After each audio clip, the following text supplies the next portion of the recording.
Well, Presa came about, some of my black belts, I have 15, 16 black belts here in Texas, and some of them, wanted to be a part of something that was our formal group, and we've always been Paragon.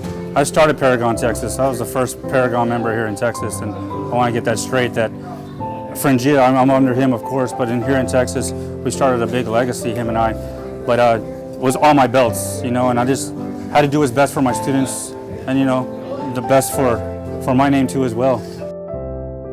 To start your own legacy and die with your own name that believes in your own company is something I wanted to do, and all these black belts started with me. They're all purebred, from white to black, and a lot of my belts too as well. I never left it. I'll always be Paragon. No matter what anybody says or how anybody, says what I am not, I'll always be Paragon. I started Paragon, I'll die with Paragon. It's in my blood.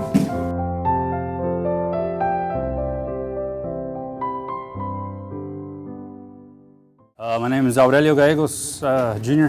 I've been training Brazilian Jiu Jitsu with Ricardo Fringia for over 18 years. And I was with Paragon for 17 and started my own legacy as Presa BJJ. But I want this seatbelt here and keep the pressure of a wall. Keeping this pressure of a wall makes it harder for him to turn towards you. Makes it easier for him to turn away. Makes it more likely for you to get the hooks. Long story short, it was just one of those times in your life you have to make a change. And met a good buddy of mine, Robert, and he introduced me to Jiu-Jitsu. And we both really didn't know what we were doing, just heel hooking each other, walking UFC 3 or 4, I forgot, with Marco Ruas, and we just started going off of that and just doing it in our bedroom, training to all hours of the night, and just train, and just form a little club. And it was not even a club, it was more of like us boys hanging out and training in my friend's backyard. And we just kept training and just built our own little thing going on from there. I met some guy named Manny, and he gave a phone call and said he was under Leandro Borgo and Ricardo Miller, and I didn't know what those names meant. I just heard names, so I just said, all right, come on over, and he hooked up with us, and we trained, and we whipped his butt, and then he had these little 4 pieces of tape on his belt, and we didn't even know what that was, we just trained, We didn't know what the ranks or nothing, so we just trained, and he said, you should come to California and meet. So the next day I bought a plane ticket. I've never been anywhere out of Texas, and just went over there and met Fringia, and that was a rude awakening. My first role ever was this guy named Bruno de Paula.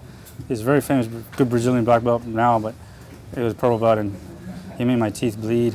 But it was pretty cool, man. It was a humbling experience, and got to meet the whole Insight family. It used to be called Insight before Paragon, and then that's how I fell in love with the whole Fringia and his family and the Paragon team. Bring it up here. There it goes. Okay. Now I have it. Even if I have to let go, control. In '98, when Fringia officially switched his team name from Insight to Paragon, I stuck with it. I asked I kind of didn't ask permission. I just thought I was a representation, but it all felt right, and we just started to be Paragon, and we started competing in little tournaments. So my black belts are here right now that were with me in the beginning as white belts when I was a white belt, and I got a blue belt, and we just took on a whole big journey.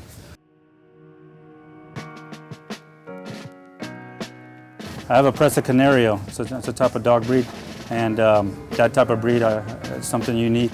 I bought them for protection for my children because they're getting older, and they're going to start being at home by themselves. So you see him, his name is Yoshi. He's quite a character. But what better, everybody has their logos for their school of fictional characters or animals, exotic animals.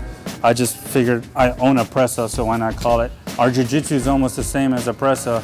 Our style jiu-jitsu, the way it came up, we always do intense warm-ups. We don't believe in the AC. It's just like Presas, they like the heat, and they like to play rough, just like we do. I don't know what slow means or flow or keep it playful. I don't know what that means. I don't understand that. I understand if someone's trying to choke me, I gotta defend that. If someone's trying to armbar, I gotta defend that. Just like a Presa, they don't know how to, they play really rough, and I like to do the same thing. I do wrist locks on anybody here, foot locks, and in my gym, we can do everything. We can do everything in here except the heel hook, because we still have people that gotta go to work the next day. But sometimes if somebody agrees to do some hills, we'll do some hills. But I like doing jiu-jitsu. I like to do everything. I don't like to throw anything out. Some people say like, oh, that guy's gonna be awesome. He's gonna be a world champion.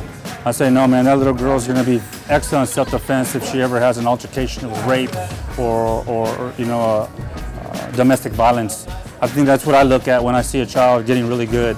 Some parents are like, oh, they need to drill more, they need to compete. Yes, we understand that, but don't forget, don't lose what we're here for. I'm not saying all our kids are indestructible, but we do teach the common sense before self-defense, but yet we do teach self-defense before sport. Pick it up. Get back up. Good job, good job. I get frowned upon sometimes by the parents, like, why do I have to leave? I want to sit here and observe. Then how come you don't go to the kids' school and observe when they're doing math classes or science classes, you know? Why don't you go observe those classes where it's more educational as far as their upbringing? Here we're just getting that 1 hour, and that's all we have. Basically 3 hours a week, really. Long story short, I like to keep the parents out because of the fact that we keep all the focus and attention on the instructors. They learn a little bit better. They don't look over the side for the parents for the acknowledgement of that, hey, am I doing well or am I doing better, you know what I mean? They're literally looking to us for the instruction, asking us the questions, asking us if they did okay. Paragon and Presa, you know, now, we're really known for our females, you know. I've produced some really good high-level champions. As you notice when I rolled with some of my females here, the only way they're going to get good is if you treat them equally. I don't believe in going light. Like I told you before, if I go light with a female, then I'm taking a bit of jiu-jitsu away from that. And I don't believe that. I'll go hard with them. Everybody goes hard with the females. That's why, you know, we produce good champs. And there's tons of other champs out there, you know, Kenzie Dern, you know, and Galval, and all these women are coming up left and right. They're really good because of the way they train. There's some good females that we have here that we really push them because of the fact that if they compete, they can hang with the men. Without my students, I would have never had this black belt. I tell you that right now. The man, of course, Frangio wrapped around my waist, but without my students, I would have never got to train every day. I like to thank Frangio, you know. I also like to thank Robert Villegas. You know, I don't know where we are in life, but if it wasn't for him choking the crap out of me, you know, I would not be where I'm at, you know. And Corpus Christi is full of talent, you know. I know this is weird and kind of defeating against what I'm doing, but full contact. Fight Academy, Hector Munoz, those guys are awesome. Leo Cantu with Gracie Baja, they're awesome too as well, you know. Robert Villegas with Novi now, he's good too as well, with Victory. Ruben Herradano's got his school, Weapons at Hand, you know. Raymond Lumapal. The guy opened his door to me to teach in his academy when I broke my shoulder. The Y didn't want me teaching at their gym anymore because I was a liability, so I went to him and said, hey man, can I teach at your gym? Here I am, barely a blue belt with a broken shoulder and a sling, and he's just like, sure man, here's a key.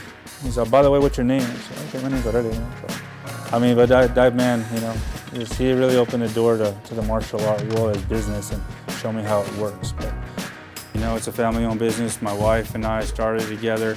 My children here, Aurelio and Alexis, you know, they come in with a friendly face. We're all here. I would like to thank all of them. They're my big supporters. I'm not the best man in the world, but no human is, and I guarantee that what we have started here will come better and better for years to come. So thank you, Laura Gallegos, and my kid, my family, for making this possible and making this dream come true. What guys? Yes, sir. I really like to thank my students, you know, and really like to thank them, and everybody that stepped with me, and the ones that didn't, still here. I still have the key to my business, and I'm still alive. And I'm always going to be here teaching in Corpus Christi, and I love everybody. We all started off here, man, and we're still a big dysfunctional family, but it's our family, you know, and that's what makes our familia as Presa.